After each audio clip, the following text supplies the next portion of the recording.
Hi everyone, how are you? So this video was inspired by Joanna Basford. I was looking back at one of her older videos on her Inky Art School channel. And in this video, she's showing how she colors this dragon.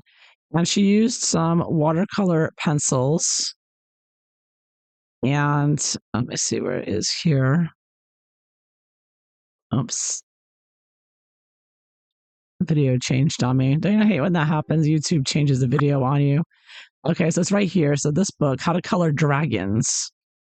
Okay, so she uses a watercolor pencil here on the top part of the dragon. And then to activate it with water, she uses a little brush. She didn't use a water brush. She used like a regular watercolor brush. And I got me thinking, I hadn't been using that. I'd been using water brushes because that's what I've seen other channels do. And I thought that's a great idea. I'll use water brush. But now I'm thinking, well, maybe it'd be better to use a regular watercolor brush. Which one is better? And so I thought I would try today to experiment and see which one gives the better result with watercolor pencils. So I did 2 sketches here. Actually, I come to think of it, this is watercolor paper, so this probably isn't going to be the best test here for a coloring book. So I'm going to get one of my coloring books out. So I'm going to start with a coloring book first, and then after that, maybe I'll use the regular watercolor paper, because watercolor paper is much thicker. So it'll be a different experience, I think, than. So I'm going to use this coloring book, Fairy Tales and Folklore by Emily Lydhall Oberg. And here we go. I'm going to use my Prismacolor watercolor pencils. And these are great watercolor pencils. I got violet and lilac. So let me see here. I'm going to start with this flower. And try to put on equal amounts of each. The color on each petal.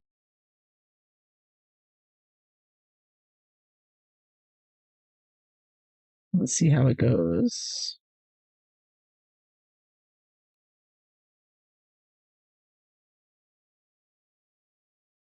This is great paper, and I was so relieved to see that Joanna Basford used watercolor in her books, because I think that most people just assumed, and I assumed, that she just used color pencil all the time. I mean, I think that's what she predominantly uses. But yeah, I think she's all for using watercolor pencils as well. I think she still mainly uses color pencil. And of course, she mainly draws, she's an artist, so she's always creating these books. All right, and then I'm going to go in the darker areas. I'm using the violet pencil on top of the lilac here. Oops, I just broke the tip. I just sharpen these. And of course, watercolor pencils are very crumbly. They're totally different texture than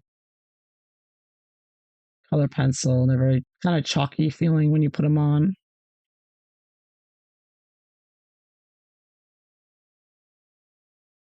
Like a very dry kind of feel to them. Okay. Maybe I'll put it out here as well.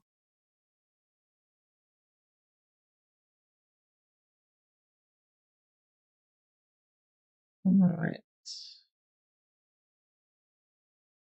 The great thing about using watercolor pencils is you just can put it on anyhow, any way you want, any kind of stroke. It doesn't matter because the water is going to move it all over the place anyways. You don't have to be so careful with strokes or anything. All right, so I'm going to do the left-hand side with my natural haired water brush. I got my jar of water here, and then I'll use the water brush and see which one works better, the watercolor brush or the water brush. So this is the watercolor brush I'm using.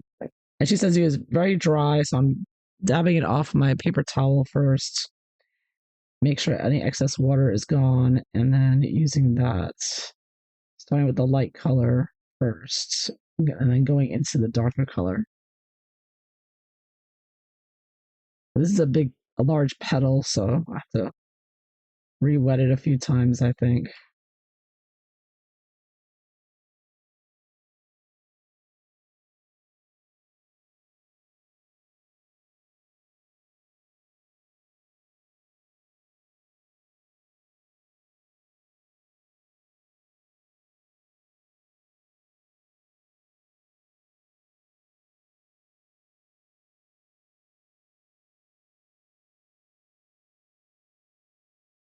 So it goes on very smoothly. It looks, it does the job. I'm happy with it. Looks good. Now the next one, I'm going to use a synthetic watercolor brush. It's a little bit different in that synthetic. Actually, could be better in many cases because it's firmer, stiffer, and although it doesn't hold onto the water, but it is holding on pretty well. Because we're using a very dry brush here. When you're using a lot of water and regular painting, it might be an issue. But with this kind of coloring, I think you're using such little water that either brush really works well. But I think I like the natural here. It's a little bit better. I think that this came out a little better there. It's from this one trial here. Right, so there you have it. So now I'm going to work to the water brush. I tease a water brush here, and I'm going to try this next one. So the same thing, you want very dry, so you dry it off in a paper towel. Same idea. And I'm very used to this one now because this is one I use. Water brushes are what I'm used to using. And again, they're very stiff. The brush, the synthetic tip on this, just like a synthetic watercolor brush. Now I notice when I use a water brush, maybe it's just because I didn't have a lot of darker color there, but it seems to wash away the dark color a bit more. I'm going to put some more dark color here and compare this because it seems like if I use the natural watercolor brush, I can keep the dark color in place. I'll try it again here. I'm going to do the same thing. I'll start with a lighter area, lighter color. And keep drying it on the paper towel there, and then push into the darker area, darker color, the violet.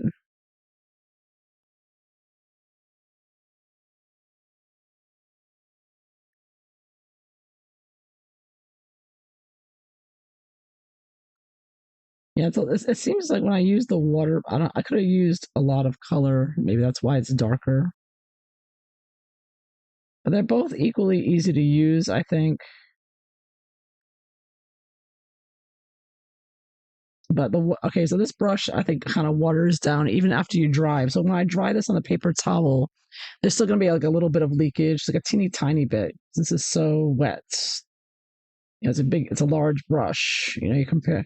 I'm using like a larger brush here compared to this. Like maybe I should try a smaller. I'll try using a smaller size water brush because the larger water brush here is like it's washing away the violet color, the darker color. So I'd have to add more layers anyways. So to retain the color line there, I'd say the natural brush is the best and the synthetic is the second best. Let me see. I'm gonna get a smaller watercolor water brush. Look at a smaller one of these, the Artesa's, and see if that does a better job. That's one of the hindrances of using water brushes is that you only get a few sizes. Basically small, medium, large, sizes. Whereas with watercolor brushes, you can get every single size out there. They have, so many sizes you can get. So you can get the perfect size for each one. I mean, it's a large variety there. Of course, you have to buy a lot of brushes to get a lot of sizes. So I don't think a lot of people want to do that so much. It would be an additional thing to buy. And watercolor brushes are, of course, much cheaper than generally than watercolor brushes, which can be very expensive. But the smaller ones are usually pretty, not so expensive. It's the larger watercolor brushes. When you're doing big paintings, those are the very expensive ones. So I mean, they're all affordable. So you use a lot of watercolor pencil or watercolors, you're probably going to have all this anyways. All right, so now I got a smaller Arteza. If you can see how small the tip is, much smaller, much more aligned to the natural brush that I have. So I just added some more. So now I'm going to try this again. I'm going to squeeze out the water and then dry it off on the paper towel here. Get it nice and dry.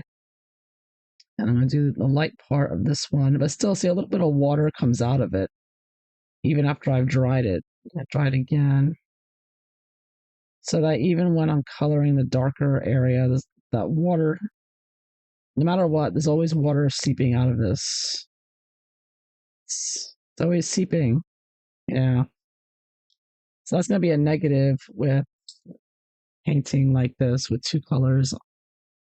Now I'm going back to this brush. I'm wetting it in the water and I'm drying it off. So now that's it. There's going to be no leakage of water or anything. And you only want very little water to do this.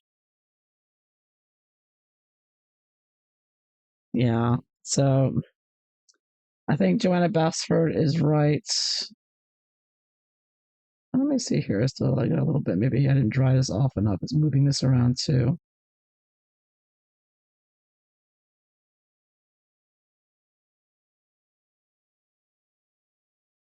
But I think it's doing a slightly better job with yeah. I think I'm getting a better job here with the regular watercolor brush than with the water brush.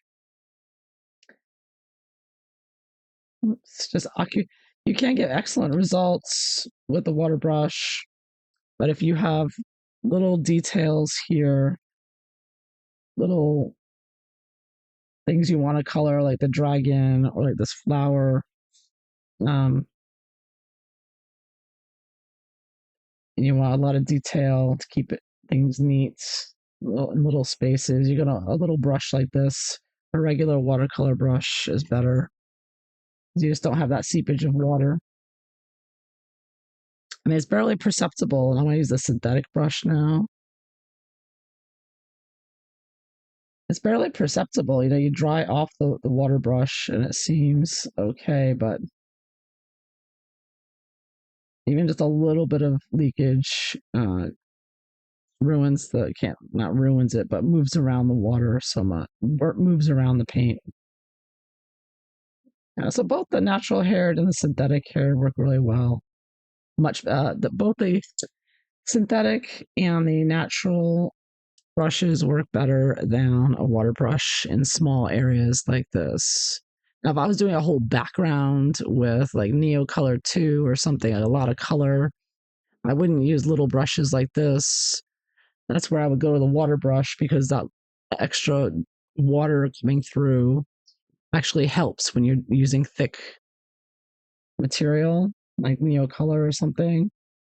But with little tiny spaces, little tiny things like this, and wanting a lot of detail and shading, I would go with regular watercolor brushes. Yes. So Joanna Bassford is right. No surprise there. So that's all I wanted to show you and to find out for myself which one worked better. So I hope you found this interesting. Thank you for watching. Take care. Bye bye.